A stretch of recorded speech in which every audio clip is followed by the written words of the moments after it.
నిన్న వీడియోలో VLOOKUP and X lookup గురించి చెప్పా కదా. సో అలానే ఇండెక్స్ ప్లస్ మ్యాచ్ అనేది కూడా ఒక లుకప్ ఫంక్షన్ అని కూడా చెప్పా. అందరూ చాలా మంది ఇండెక్స్ మ్యాచ్ అంటే అదొక ఇండివిజువల్ ఫంక్షన్ అనుకుంటారు. బట్ ఇండెక్స్ మ్యాచ్ అనేవి టూ డిఫరెంట్ ఫంక్షన్స్.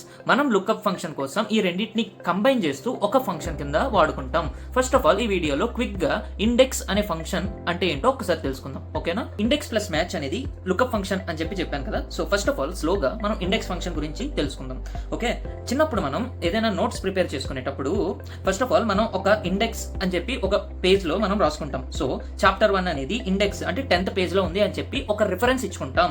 అలానే ఇండెక్స్ ఫంక్షన్ కూడా ఒక రిఫరెన్సింగ్ మీద వర్క్ అవుతుంది. So first this is the language of the index function. So index అనే దాంట్లో ఫస్ట్ వాల్యూ ఏంటి? ఎరే అంటే సింగిల్ కాలం అయి ఉండొచ్చు, లేదా టేబుల్ ఎరే కూడా అయి ఉండొచ్చు. అంటే టేబుల్ మొత్తాన్ని కూడా సెలెక్ట్ చేయొచ్చు ఇక్కడ, లేదా ఓన్లీ వన్ కాలం ని కూడా సెలెక్ట్ చేయొచ్చు. ఈ వర్డ్ అనేది మనం అది చెప్తుంది. సింపుల్ గా రో నంబర్ అండ్ కాలం నంబర్. మనం ఇక్కడ మాన్యువల్ గా ఇక్కడ టేబుల్ ని సెలెక్ట్ చేసేసి ఇక్కడ రో నంబర్ 1 అండ్ రో నంబర్ 2 అని పెడితే దీని యొక్క ఇంటర్సెక్షన్ పాయింట్ అనేది మనకి అవుట్పుట్ అవుతుంది. This is the index, basic index function. Examples తో ఒకసారి చూసుకుందాం, ఓకేనా.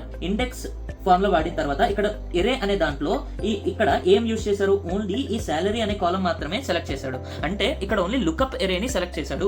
లుకప్ ఎరేని ఎప్పుడైతే సెలెక్ట్ చేశాడో మనకి కామా పెట్టిన తర్వాత ఫస్ట్ రో నంబర్ అడుగుతుంది.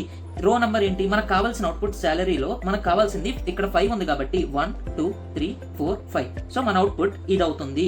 ఇక్కడ కామా కాలం నంబర్ ఎందుకు ఇవ్వలేదు? ఉన్నది ఒకటే కాలం కాబట్టి మనం కాలం నంబర్ ఇవ్వాల్సిన పని లేదు. సో అదే ఇక్కడ అడ్వాంటేజ్. సో ఎప్పుడైతే మనం ఓన్లీ వన్ కాలం అనేది మనం ఎప్పుడైతే సెలెక్ట్ చేసామో అప్పుడు అసలు మనం కాలం నంబర్ ఇవ్వాల్సిన పని లేదు. ఇప్పుడు ఒకవేళ టేబుల్ ఎరేని సెలెక్ట్ చేస్తూ ఈ ఇండెక్స్ ఫంక్షన్ వాడాలంటే ఏం చేయాలో ఒకసారి చూద్దాం. సో ఈ ఎగ్జాంపుల్ లో చూడండి, సింపుల్ గా తిను ఇండెక్స్ ఫస్ట్ ఎరే ఏమి ఇచ్చాడు? B2 to D6 అంటే B2 to D6 అంటే ఈ రేంజ్ ని సెలెక్ట్ చేశాడు. ఈ రేంజ్ లో నాకు రో నంబర్ ఏంటి? G1 అంటే 4, ఓకే. అండ్ కాలం నంబర్ ఏంటి?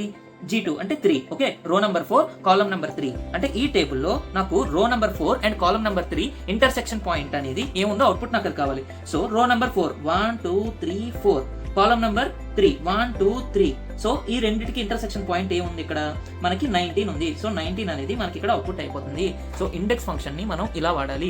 సో ఇండెక్స్ ఫంక్షన్ ఏంటో తెలిసింది కదా. ఈ ఇండెక్స్ ఫంక్షన్ యూజ్ చేస్తూ మ్యాచ్ ఫంక్షన్ ని కలుపుతూ లుకప్ ఫంక్షన్ ఎలా వాడాలనేది నేను నెక్స్ట్ వీడియోలో క్లియర్ గా మనం చెప్దాం. ఇండెక్స్ ఫంక్షన్ అనేది మీకు క్లియర్ గా అర్థమవుతుంది అనుకుంటున్నా.